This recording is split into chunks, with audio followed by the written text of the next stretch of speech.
The Phoenix Suns are coming off one of the most shameful performances in playoff history, getting bounced in the second round after putting up a league-best 64 wins and finishing 8 games clear of any other team. On one hand, you could look at Phoenix and remain bullish. They went to the NBA Finals a year ago and just put up the most dominant regular season in franchise history before running into an unstoppable Luka Doncic in the playoffs. But Phoenix's postseason flop, Chris Paul's age, and Deandre Ayton's contract status mean after 2 magical but ultimately fruitless seasons in the desert, the team's championship window might already be closed, and the sun is setting on Phoenix.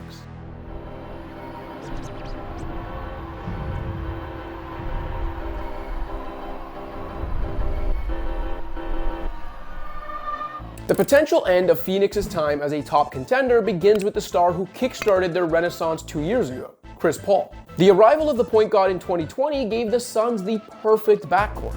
Between Paul and Devin Booker, Phoenix now had a bevy of shooting, playmaking, creation, and in the case of CP3, perimeter defense. But when you're an undersized guard in your mid-30s, 2 years is a long time, and it appears Father Time might have finally caught up to Paul. I like that! The glass half full view is that through the first 8 games of the 2022 playoffs, a postseason that followed another all-NBA caliber regular season from the future Hall of Famer, Paul averaged roughly 23 points, 10 assists, and less than 2 turnovers on 58% shooting.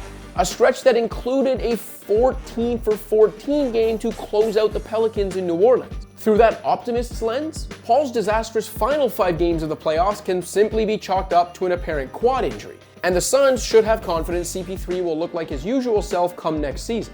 But even if you believe that, it would just be the latest example of a postseason injury derailing Paul's title hopes. And if he's rarely been able to stay in one piece from October to June up until this point, is it really going to happen for him at age 38 or 39? Looks like the game is over, old man.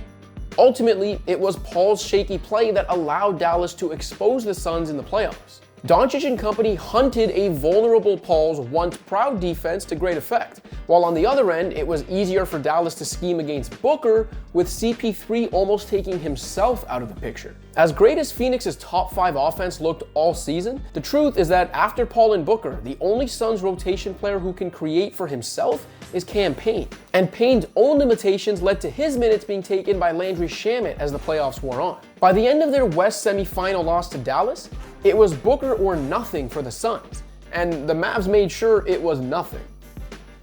Given that the team is already capped out for next season, thanks in part to the fact Paul is owed more than $28 million in 2023, the Suns' only pathways to improvement are tools like the taxpayer mid-level exception and veteran minimums, or finding a trade partner.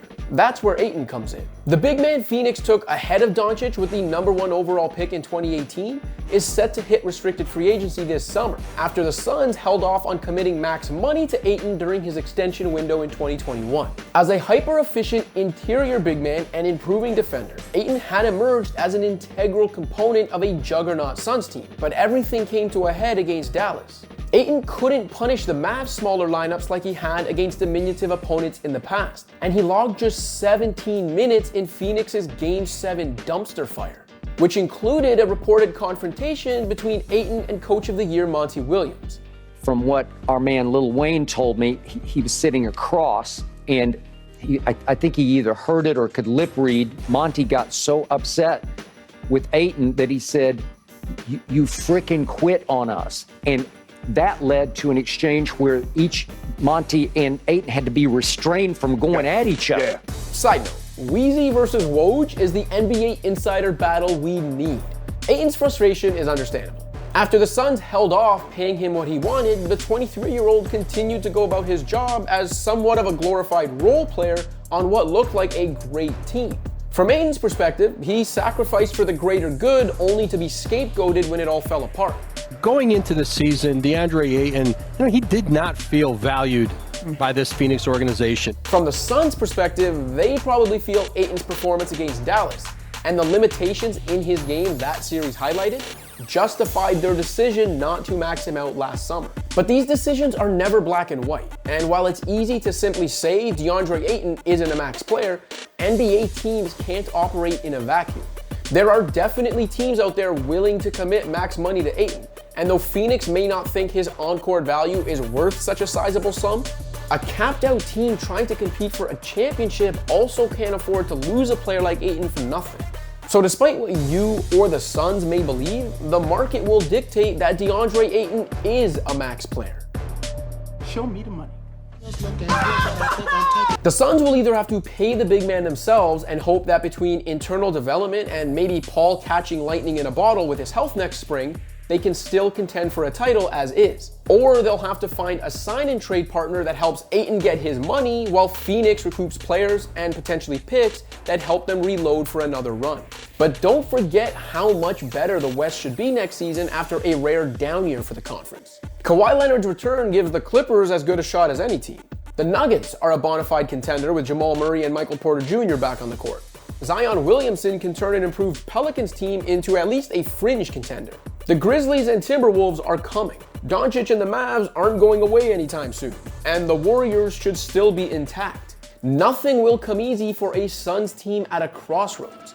NBA history is littered with teams who came to the heartbreaking realization that sometimes your first chance is also your best chance. Teams who realized their last chance was their last chance.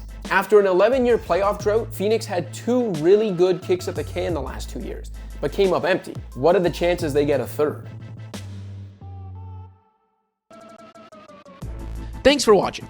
If you liked this video and want to see more content like this, be sure to hit that subscribe button.